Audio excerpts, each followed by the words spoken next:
Yeah, Brandon Taubman joins us, Julia. Thank you for being here, Director of Baseball Operations for the Astros. How Appreciate you doing? you guys having me. Thanks. We're doing a little... Appreciate the time. Seriously, I know you're busy. Never a break working for Jeff Luna. That's for sure.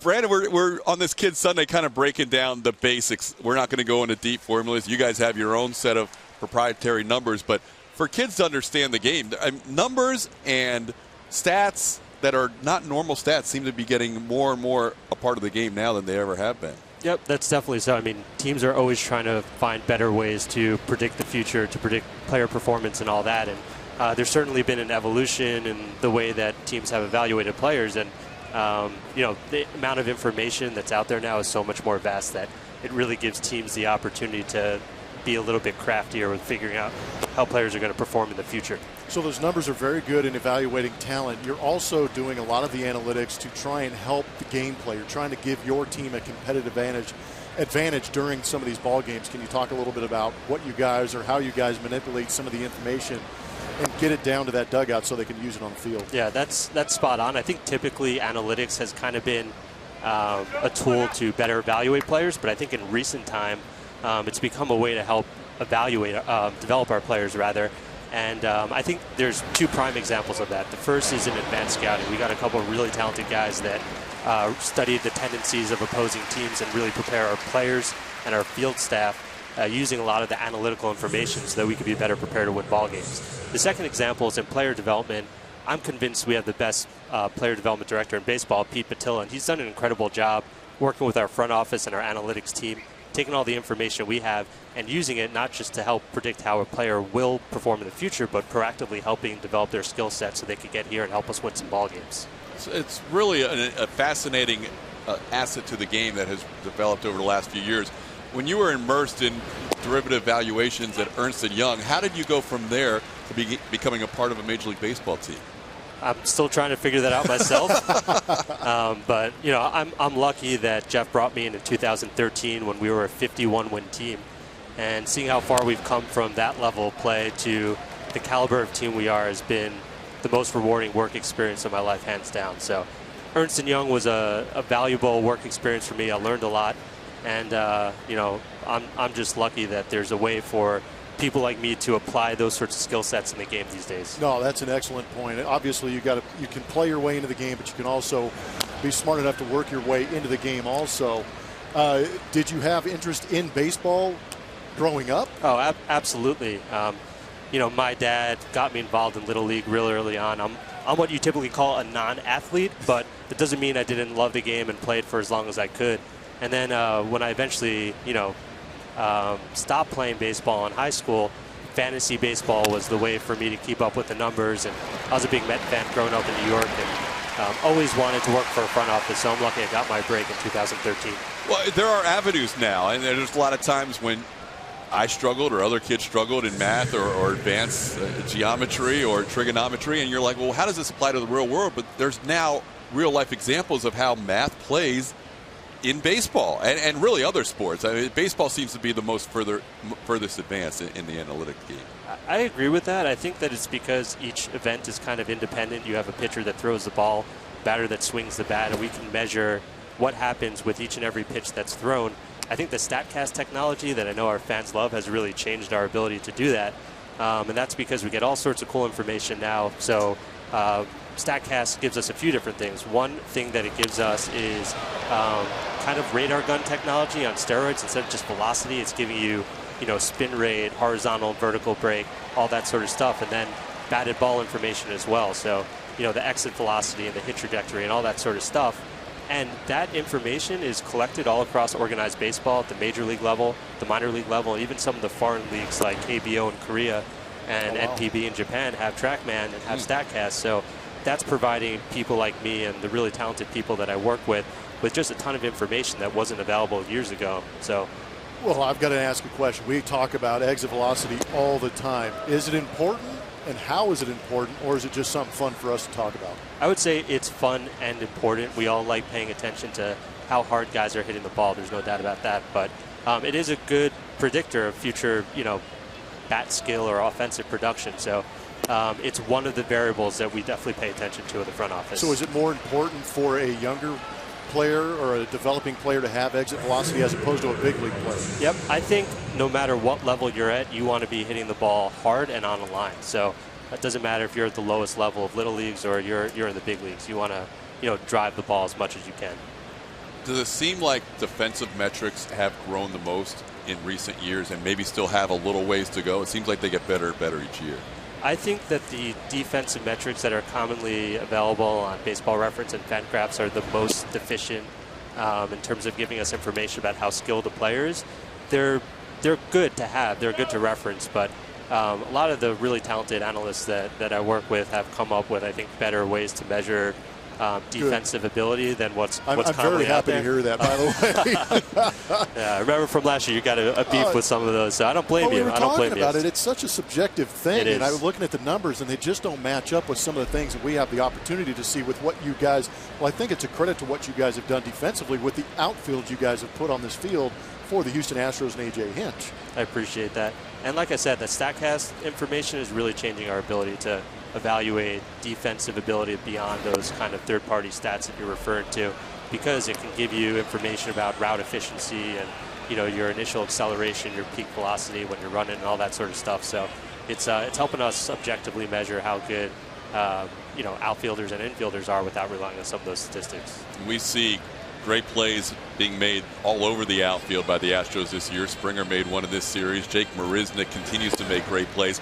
And sometimes people will see a diving catch made by player X, and really player Y may have gotten a better jump and doesn't have to dive. So it doesn't always tell the story based on the outcome or the final result of the play, because Marisnick covers a lot of ground even if he doesn't, by getting a great jump, even if he doesn't have to dive. Yep, he makes things look easy. So, but I think we all know how talented he is out there. So, but I agree with you.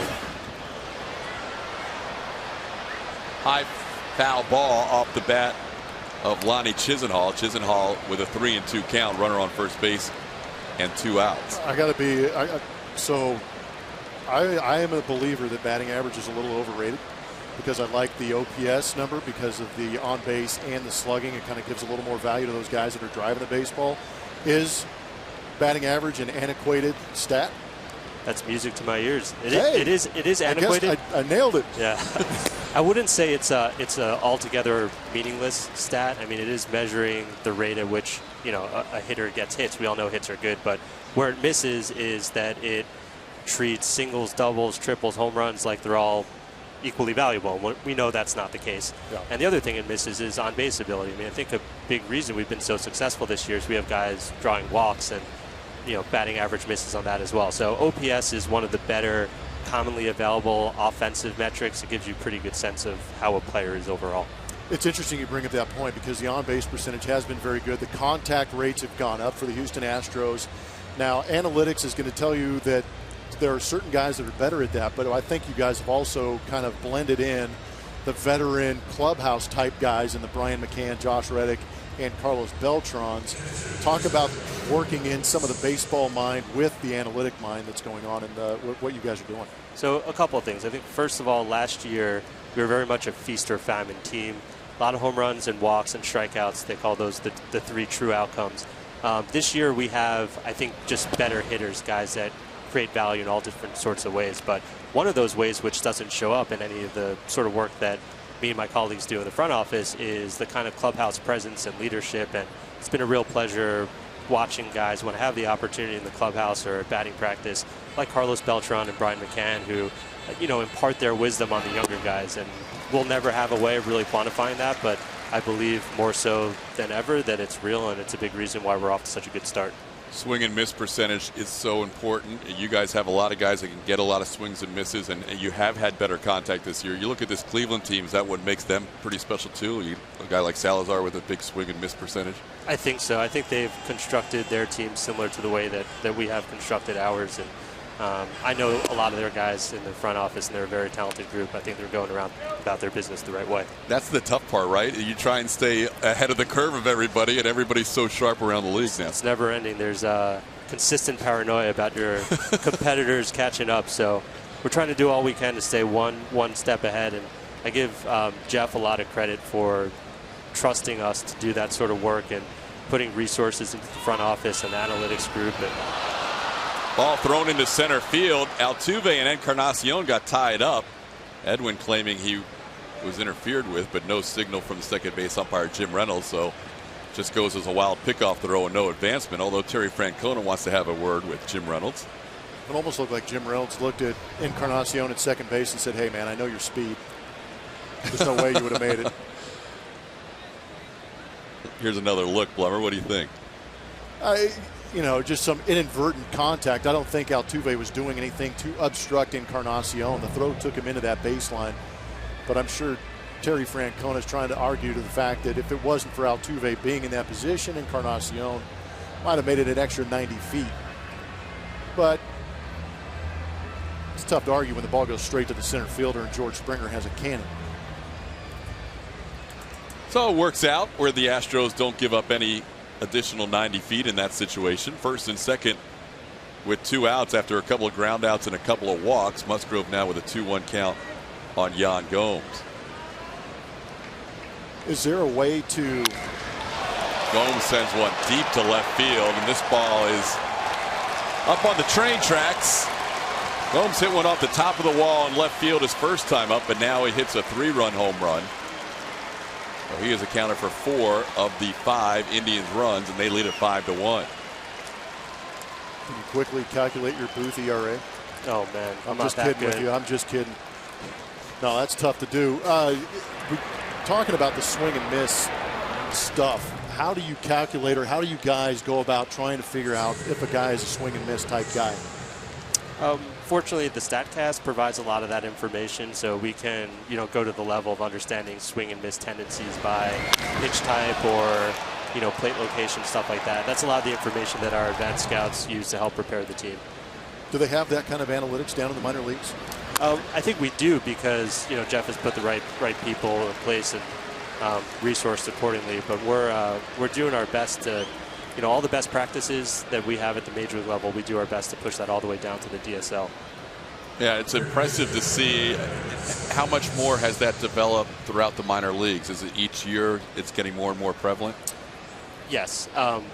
The rate of technology adoption and analytics utilization is exponential. So every year we expect that there's going to be some kind of leveling off of how important all that stuff is, but it seems like it never stops. So every year it's one of the things that keeps us motivated to keep going because we know other teams are using it more and more.